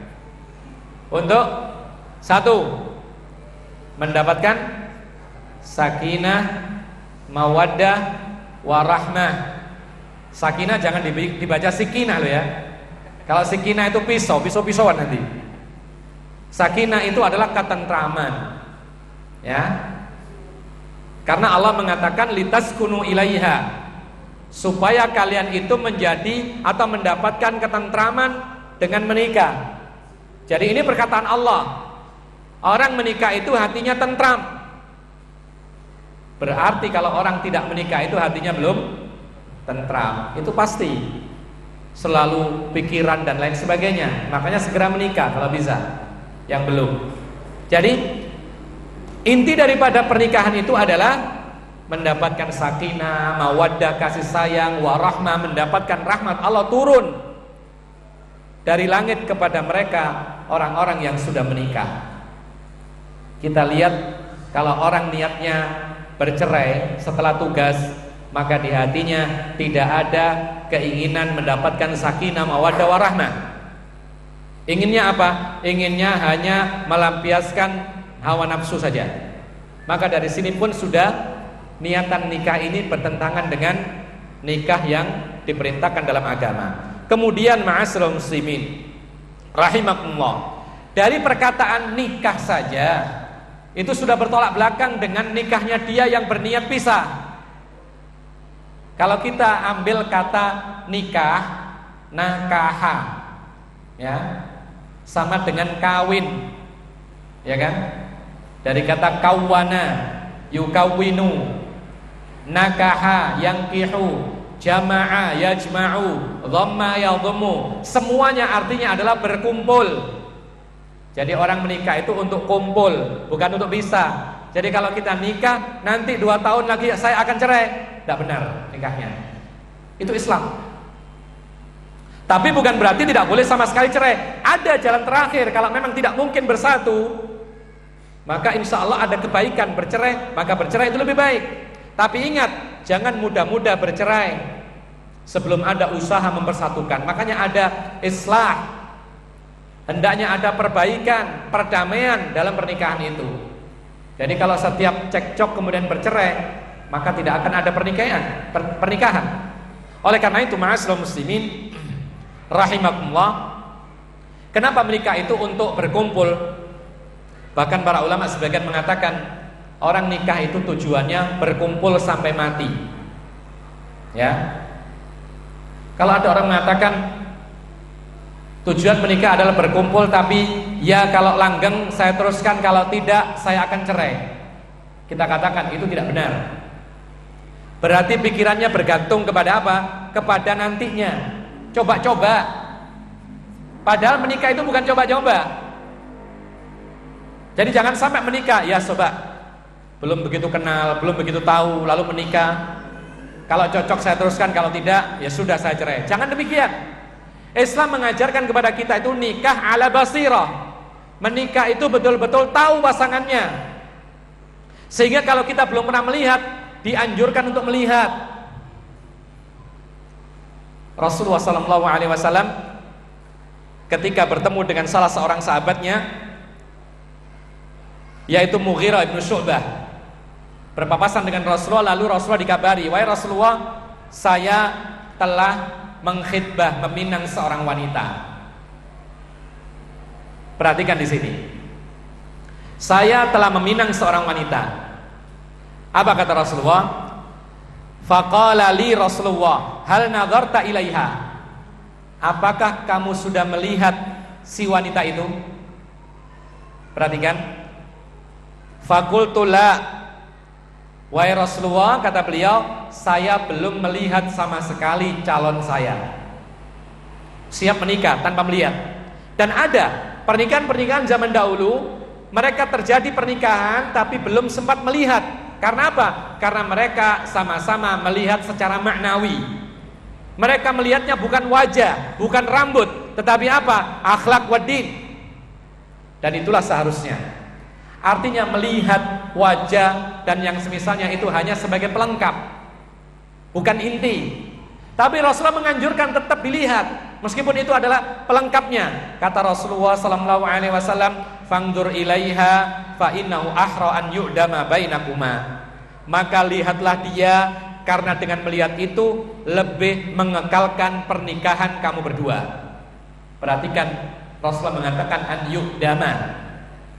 Artinya orang menikah itu harus ada niatan insya Allah langgeng. Jangan insya Allah kalau langgeng terus, kalau enggak cerai, jangan.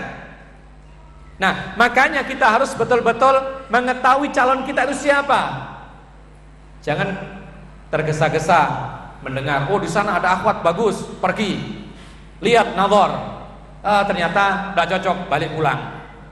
Di sana lagi ada akhwat bagus, hafidz Quran, bagus. Sana lihat dulu, nazar, tidak jadi, balik pulang.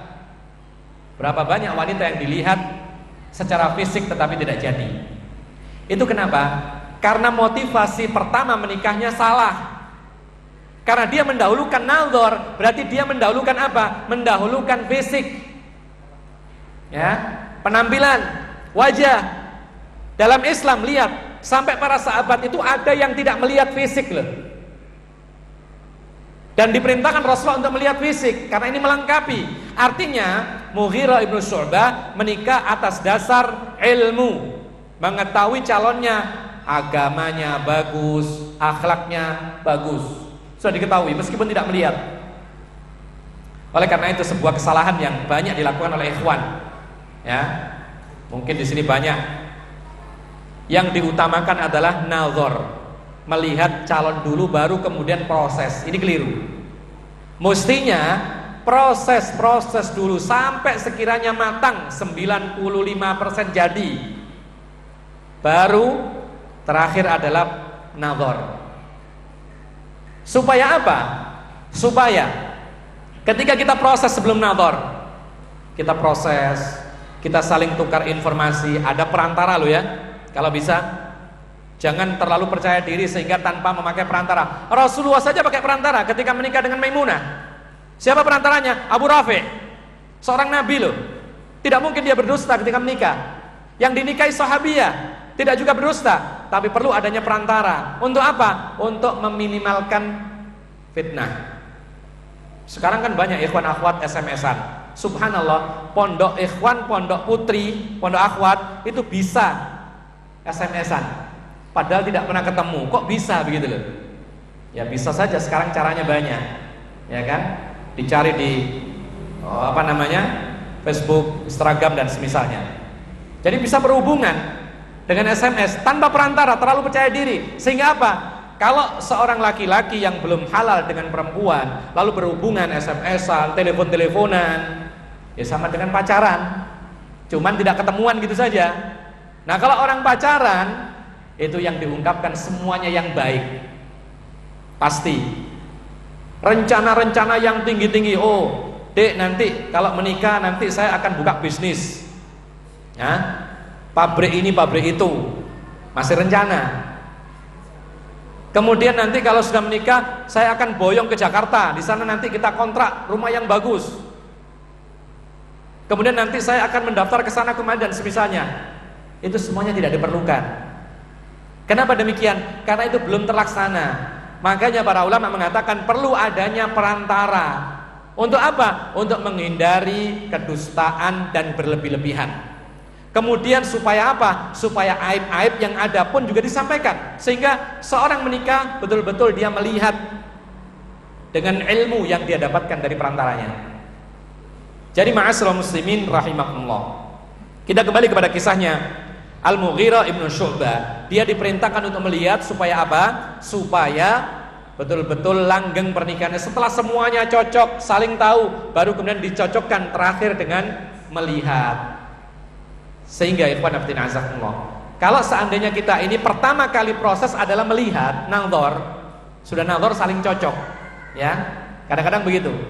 Kita melihat calon, dilihat oh bagus sesuai kriterianya, 70, bolehlah. Sang calon perempuan melihat kita, oh enggak apa-apa, lumayanlah ganteng. Baguslah, saya terima. Kemudian baru diproses. Dek, nanti kalau menikah saya masih sekolah. Ternyata perempuannya berharap yang sudah pengusaha. Oh, enggak bisa, saya maunya kamu sudah berusaha. Akhirnya apa? Akhirnya kalau dipaksakan, menikahnya terpaksa. Kalau dibatalkan, sudah saling tahu, akhirnya terjadi fitnah. Sudah nazar yang lain, sudah saling melihat, sudah saling tahu. Lalu kemudian dibahas rencana setelah menikah bagaimana. Sang laki-laki ternyata punya orang tua. Dia mengatakan, Dek, nanti kalau kita menikah, kamu saya boyong ke rumah saya merawat orang tua saya yang sakit. Sang perempuan mengatakan, saya tidak mau. Saya juga punya ibu yang sakit. Saya inginnya kamu kerja di tempat saya supaya saya bisa merawat ibu saya. Akhirnya dipaksakan, menikah jadi tapi terpaksa. Kalau batal sudah sama-sama tahu dan akhirnya terjadi fitnah. Atau kadang-kadang sudah lebih dalam lagi, sudah hampir cocok, kemudian ada masalah mengganjal. Ternyata masalahnya apa? Aib terbongkar. Ada seorang ikhwan, dan ini kenyataan. Ikhwan melihat seorang akhwat. Awalnya melihat, ya, bukan proses dulu. Awalnya melihat, saling cocok. Sila ikhwannya tertarik kepada akhwatnya, akhwatnya juga tertarik kepada si lakinya. Kemudian dibahas, rencananya begini, saling cocok. Ikhwannya masih belajar sekolah, istrinya calonnya menerima, kemudian keluarga saling menerima. Kemudian sebelum proses nazar, setelah nazar ya, sebelum penentuan hari nikah, sebelum penentuan hari pernikahan, ternyata ada aib dari sang laki-laki yang terbongkar. Dan aib ini kalau dipaksakan jadi pernikahan, itu dipastikan akan mengurangi kenikmatan pernikahan sang wanita. Tidak usah dijelaskan aibnya, berkaitan dengan hubungan suami istri. Itu terjadi. Maka apa yang terjadi? Yang terjadi istri akhirnya stres. Bukan istri, calonnya stres. Dia sudah kadung senang, sudah bisa melihat, sudah cocok semuanya. Ternyata ada aib yang tidak bisa diterima oleh sang calon istri. Sang laki pun juga demikian, sudah sangat senang kepada calonnya. Cuman karena ada masalah ini, akhirnya ditolak oleh sang calon, akhirnya sakit hati. Sakit hati laki-lakinya. Akhirnya apa? Batal. Kemudian karena laki-lakinya ini sakit hati, mengobrol aib kemana-mana, cerita kejelekannya calonnya. Kemudian sang calon mendengar, loh kok saya diceritakan yang tidak baik. Maka balas. Calon istri ini membalas, diceritakan sampai aib yang tadinya rahasia terbongkar kemana-mana. Coba, subhanallah. Oleh karena itu, ikhwan fillah azakumullah, wa khairal huda huda Muhammadin sallallahu alaihi wasallam. Sampai jam berapa? Sudah? Ada pertanyaan? Sudah ya? Ada beberapa contoh yang mungkin kita sebutkan, banyak sekali contoh bagaimana kita ini dengan mengikuti sunnah Rasul maka hidup kita menjadi lebih indah. Tidak hanya terbatas masalah ibadah, semua permasalahan. Kalau kita mengikuti sunnah, bernaung di bawah sunnah Rasul, maka hidup kita menjadi nyaman, enak, sejuk, indah, dan penuh dengan kekhusyuan dan lain sebagainya. Barangkali ini yang bisa kita sampaikan, mudah-mudahan bermanfaat. Dan apabila ada yang bertanya, kami persilakan sisa waktunya untuk sesi tanya jawab. Silakan. Bagus, ada pertanyaan? Ada di antara kita yang jual beli barang tetapi menawarkannya dengan gambar, kurang lebih begitu ya, dengan harapan dengan melihat gambar tertarik sehingga membeli barang tersebut. Kita katakan kalau memang gambarnya sesuai dengan barang, maka ini termasuk al-bai'u bis-surah atau bis-sifat, jual beli dengan menyebutkan sifat yang betul-betul tepat, ini boleh. Dan itu yang banyak terjadi. Bahkan kita sebenarnya kalau membeli barang, kita membeli barang-barang elektronik, kadang kita hanya dikasih katalog. Kita lihat spesifikasinya bagaimana, kualitasnya bagaimana, mereknya apa, kemudian dayanya berapa dan semisalnya, cocok kita beli. Kita coba dan semisalnya.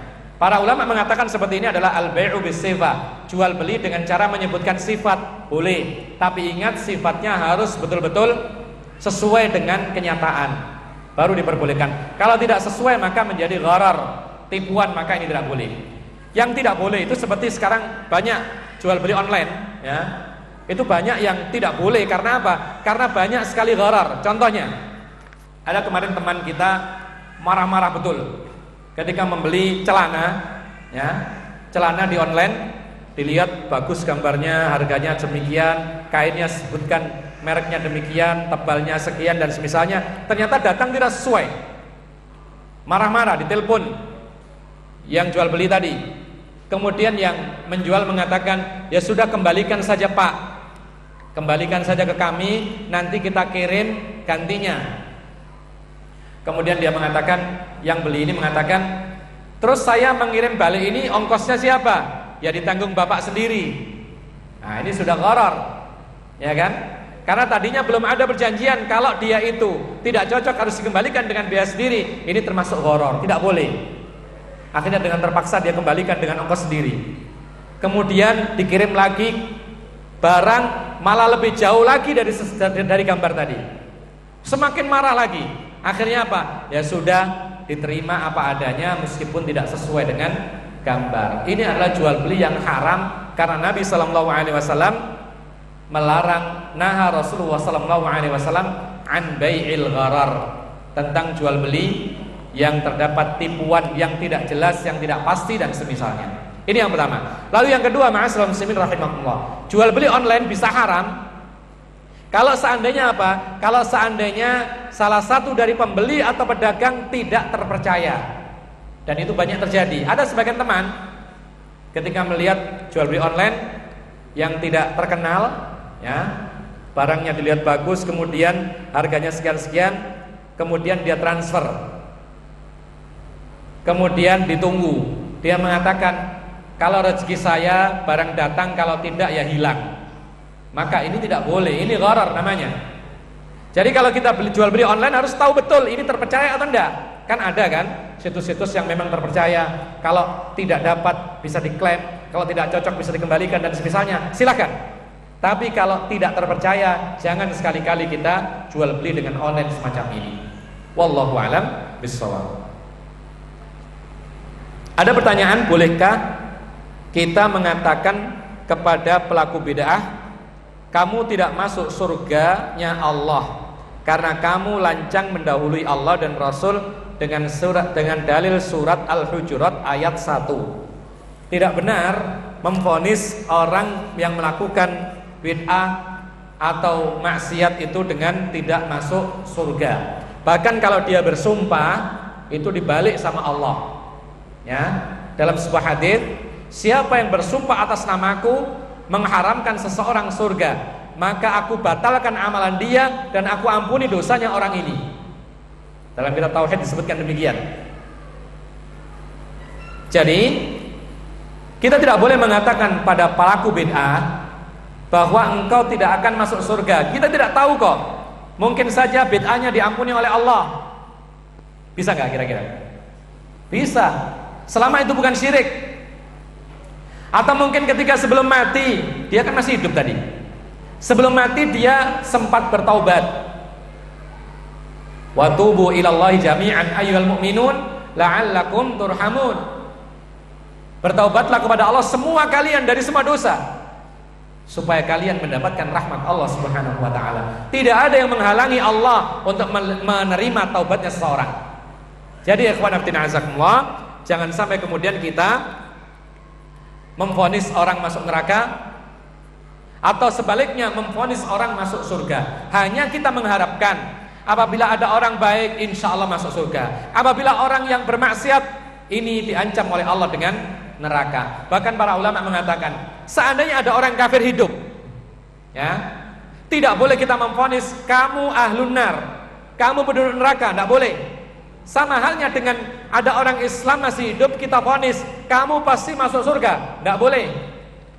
Tapi yang boleh adalah kita husnudzon, kita berharap kepada Allah karena dia baik, insya Allah masuk surga. Kecuali yang telah divonis oleh Allah dan Rasulnya masuk surga atau neraka, kita katakan demikian. Para sahabat Nabi semuanya masuk surga, ya, karena Allah meridhai mereka dan menjanjikan mereka surga. Kemudian ada pula janji Allah kepada orang-orang munafik seperti Abdullah ibnu Ubay ibnu Salul masuk neraka, ya, karena Allah Subhanahu wa taala menyebutkan demikian. Fir'aun masuk neraka, ya. Qarun masuk neraka, ya. Namrud masuk neraka, ya. Ada orang mengatakan Ahok min ahli nar, boleh nggak? Nggak boleh, karena dia masih hidup. Kita doakan dia mendapat hidayah Islam, dan kalau dia mendapatkan hidayah Islam, maka tidak boleh kita memvonis dia masuk neraka. Memang perbuatannya menistakan Al-Quran ini rusak, tidak boleh. Dan kita murka akan hal ini, tetapi tidak layak kita memvonis mereka-mereka yang masih hidup masuk ke dalam neraka. Bahkan para ulama mengkritik sebagian orang yang mengatakan kalau ada orang sekarang perang lalu mati, kemudian dikatakan dia mati syahid, tidak boleh. Tapi diharapkan dia ini menjadi syahid, boleh, karena tidak ada yang tahu tentang hatinya dan tidak ada yang tahu ujungnya kemana dia ini. Bahkan ada seorang sahabat Nabi datang kepada Rasulullah SAW. Bahkan banyak sahabat Nabi memuji-muji seseorang yang perang di jalan Allah, hebat luar biasa. Tetapi Rasulullah mengatakan huwa min ahli nar, dia masuk neraka. Kemudian ternyata di penghujungnya ternyata memang benar dia terluka di medan perang, tidak tahan rasa sakitnya lalu bunuh diri. Siapa yang tahu? Jadi orang Islam yang sekarang kita harapkan mereka masuk surga. Orang kafir yang sekarang diancam neraka, tapi tidak menutup kemungkinan mereka-mereka yang kafir, yang musyrik itu bertaubat kepada Allah sehingga diterima taubatnya oleh Allah Subhanahu wa taala. Bagaimana hukum BPJS yang secara otomatis dipotong dari gaji seorang karyawan perusahaan? Ini berarti pembicaraannya adalah orang yang terpaksa gajinya dipotong untuk BPJS, ya kan? Berarti dia telah memahami bagaimana hukumnya BPJS bagi orang yang belum mengikutinya atau tidak dipaksa. Boleh nggak kira-kira? Tidak boleh kita ikut kalau tidak dipaksa, kecuali nanti kalau sudah dipaksa harus, kalau tidak maka dihukum, sudah terpaksa kita membayar. Tapi selama tidak ada paksaan, tidak boleh kita ikut BPJS. Kenapa demikian? Karena di sana ada unsur maisir. Apa maisir? Perjudian. Kita membayar sebulan berapa? Ada di tempat kita, tetangga kita, satu rumah isinya 10 orang. Setiap bayar mengeluh. Berapa kalau 10 orang? Dia ngambil kelas 2 500-an 10 orang, berarti satu orang 50-an. Setiap bulan 500 orang 500 ribu ya, 500 ribu ya.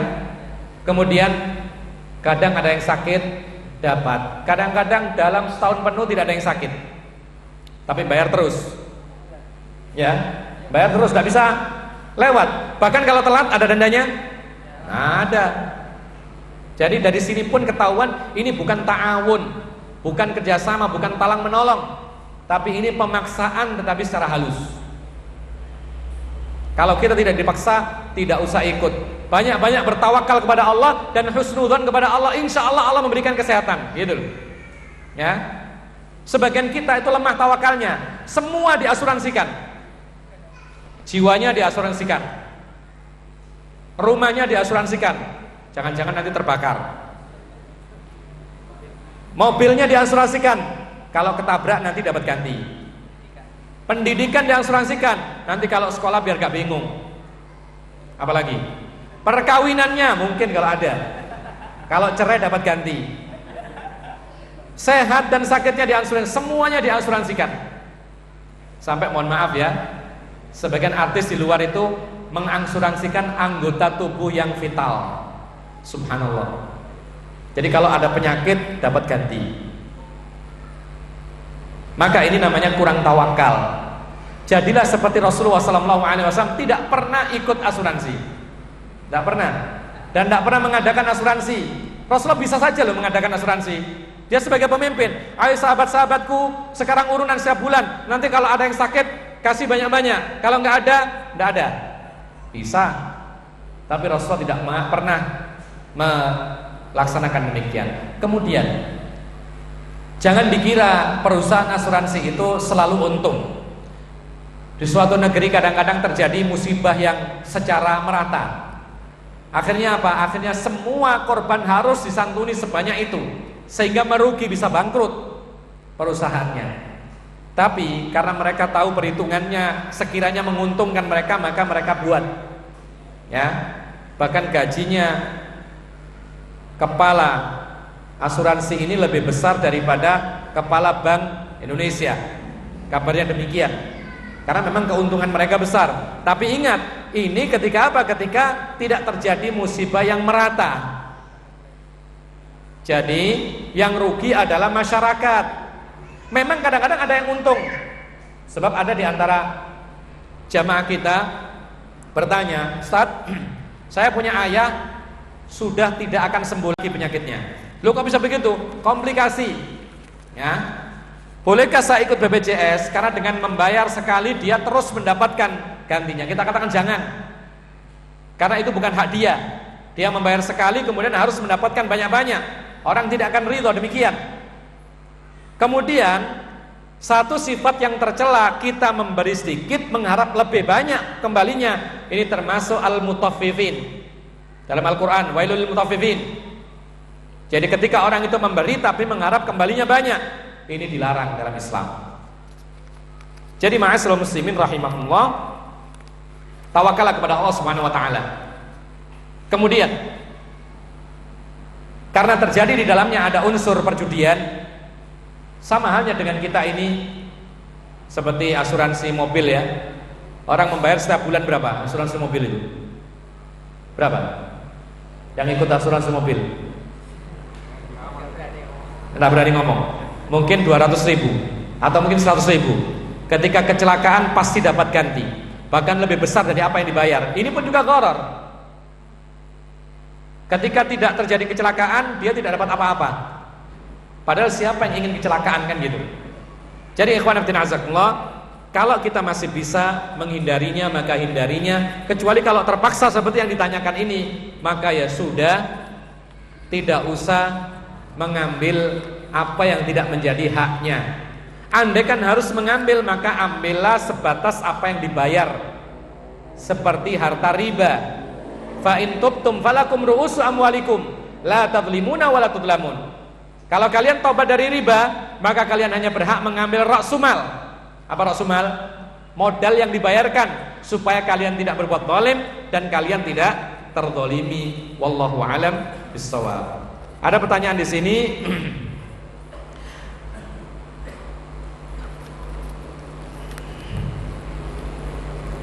Afwan, pertanyaan keluar dari topik, bagaimana hukumnya memarahi anak atau murid? Jazakallahu khairan. Memarahi itu macam-macam ya. Jadi selama anak itu memang diserahkan kepada kita sebagai pendidik, maka kita berhak mendidik seperti anak-anak kita. Jadi pertama kali yaitu dengan cara nasihat, sebagaimana seorang suami mendidik istrinya. Jadi tidak boleh langsung mukul, nggak boleh langsung mukul. Nasihat tidak cukup sekali, berkali-kali. Ada satu hal yang kadang-kadang dilupakan oleh para pendidik, terutama pendidik anak-anak. Kalau anak itu nakal, jangan ditegur di banyak orang. Ya, ini pengalaman guru-guru yang ada di tempat kita, itu memberikan wawasan kepada yang lainnya. Kalau anak itu nakal, di kelas nakal, jangan langsung dibentak, dimarahi di kelas. Anak itu tidak akan menerima. Kenapa demikian? Karena nama baiknya tercoreng. Tapi nanti selesai atau saat itu panggil, bawa ke kantor, ajak ngobrol berdua. Apa masalahmu? Kenapa kok begini? Apakah kamu tidak tahu aturan demikian? Ini demikian-demikian. Orang tuamu kasihan, susah-susahnya kolakan kamu demikian-demikian. Anak kalau sudah diajak bicara baik-baik demikian, insya Allah luluh hatinya. Insya Allah luluh hatinya. Tapi kalau dimarah di kelas, dilempar penghapus, ya, dijewer sampai biru dan lain sebagainya, tidak akan cerah. Bahkan dendam yang ada, ya, dendam yang ada. Awas, nanti Pak Guru kalau punya anak, saya jadi guru, saya gampar. Begitu nanti, kan begitu. Jadi jangan keburu-buru membentak, jangan buru-buru memarahi. Kalau bisa dinasihati dengan bijak, dipanggil sendirian, diajak ngobrol. Apa sih masalahnya? Mungkin dia ada masalah, mungkin di rumahnya ada masalah, sehingga akan terbuka wawasan, sehingga bisa saling mengetahui masalahnya dan bisa kita menasihati mereka. Jadi ikhwan fillah, apalagi di tempat kita tidak boleh sama sekali memukul anak didik ya. Maka ini perlu dipatuhi.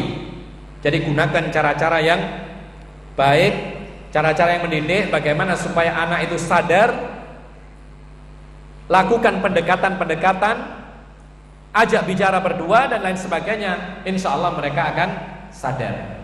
Jadi kalau anak dipanggil ke kantor di hadapan kepada guru, itu biasanya jerah. Dan secara tidak langsung dia akan malu kepada teman-temannya, digiring sendirian, dinasihati di kantor, dia akan merasa jerah. Insya Allah begitu. Coba dicoba di sini. Atau kalau memang harus hukuman, kasih hukuman-hukuman yang bermanfaat. Kasih hukuman-hukuman yang bermanfaat. Ya. Misal anak nakal, suruh apa? Suruh menggambar pemandangan, suruh membuat kreasi-kreasi, suruh membuat apa begitu yang manfaat insya Allah. Yang penting tidak menyakiti dia, fisik dia dan lain sebagainya. Insya Allah demikianlah yang diajarkan oleh Rasulullah Sallallahu Alaihi Wasallam. Bagaimana hukum sunnahnya untuk yang mendapatkan gaji pemerintah dengan menggunakan APBN? Sunnahnya gimana? Yang mana APBN itu terdapat dari utang luar negeri, pajak-pajak. Bagaimana sikap kita untuk menyikapi ini? Selama pekerjaannya adalah pekerjaan halal, menjadi guru, ya, atau menjadi pegawai pemerintahan yang sifatnya itu pekerjaan-pekerjaan yang halal yang lainnya, asalkan bukan pekerjaan yang haram, maka gajinya adalah halal. Meskipun apa? Meskipun APBN atau pemasukan negara itu ada hal-hal yang sifatnya tercampuri dengan yang haram, maka para ulama menghukumi secara umum, ya, pemasukan negara itu dari hal-hal yang halal. Kemudian pekerjaan itu halal, maka tidak ada sangkut pautnya dengan hal-hal yang haram, maka dia berhak untuk mengambil gaji tersebut. Wallahu alam bissawab. Cukupkan ya. Insyaallah kita cukupkan sampai di sini, dan mudah-mudahan Allah Subhanahu wa taala melimpahkan kepada kita ilmu yang bermanfaat rezeki yang halal dan amal ibadah yang dikabulkan oleh Allah Subhanahu wa taala berpahala di sisinya, sehingga kita menjadi orang-orang yang berbahagia tidak hanya di dunia namun bersambung sampai di akhirat kelak. Amin ya rabbal alamin. Wa akhiru da'wana alhamdulillahirabbil alamin. Wa sallallahu ala nabiyyina Muhammad wa ala alihi wa sahbihi ajma'in. Wassalamu alaikum warahmatullahi wabarakatuh.